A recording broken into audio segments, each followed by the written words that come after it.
بسم اللہ الرحمن الرحیم۔ السلام علیکم محترم ناظرین۔ نوجوان کے بدن سے مشک و عنبر کی خوشبو۔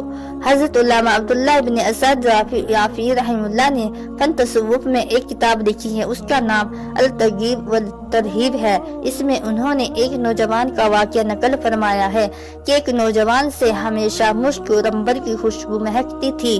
اس کے کسی متعلق نے اس سے کہا کہ آپ ہمیشہ اتنی عمدہ ترین خوشبو میں معطر رہتے ہیں، اس میں کتنا پیسہ بلا وجہ خرچ کرتے رہتے ہیں۔ اس پر نوجوان نے جواب دیا کہ میں نے زندگی میں کوئی خوشبو نہیں خریدی اور نہ ہی کوئی خوشبو لگائی۔ سائل نے کہا تو پھر یہ خوشبو کہاں سے اور کیسے مہکتی ہے؟ نوجوان نے کہا کہ ایک راز ہے جو بتلانے کا نہیں۔ سائل نے کہا آپ بتلا دیجئے، شاید اس سے ہم کو بھی فائدہ ہوگا۔ نوجوان نے اپنا واقعہ سنایا کہ میرے باپ تاجر تھے، گھریلو سامان فروخت کیا کرتے تھے، میں ان کے ساتھ دکان میں بیٹھا تھا۔ ایک بوڑھی عورت نے آ کر کچھ سامان خریدا اور والد صاحب سے کہا کہ آپ کے لڑکے کو میرے ساتھ بھیج دیجئے تاکہ میں اس کے ساتھ سامان قیمت بھیج دوں۔ میں اس بوڑھی عورت کے ساتھ گیا تو ایک نہایت خوبصورت گھر میں پہنچا۔ اس میں ایک نہایت خوبصورت کمرے میں ایک مسہری پر ایک نہایت خوبصورت لڑکی موجود تھی۔ وہ مجھ کو دیکھتے ہی میری طرف متوجہ ہوئی کیونکہ میں بھی نہایت حسین ہوں۔ میں نے اس کی خواہش پوری کرنے سے انکار کیا تو اس نے مجھے پکڑ کر اپنی طرف کھینچا۔ فوراً اللہ پاک نے میرے دل میں یہ بات ڈال دی۔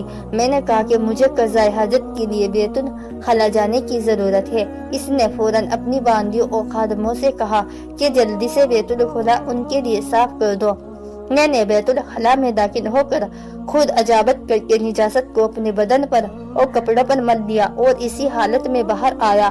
جب مجھے اس حالت میں دیکھا تو اس نے کہا اسے فوراً یہاں سے باہر نکال دو، یہ مجنون ہے۔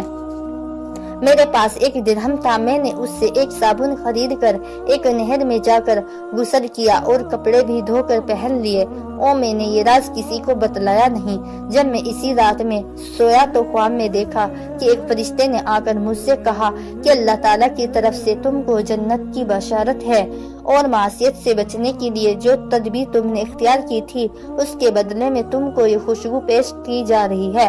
چنانچہ میرے پورے بدن پر خوشبو لگائی گئی جو میرے بدن اور کپڑوں سے ہر وقت مہکتی رہتی ہے، جو آج تک لوگ محسوس کرتے ہیں۔ والحمدللہ رب العالمین۔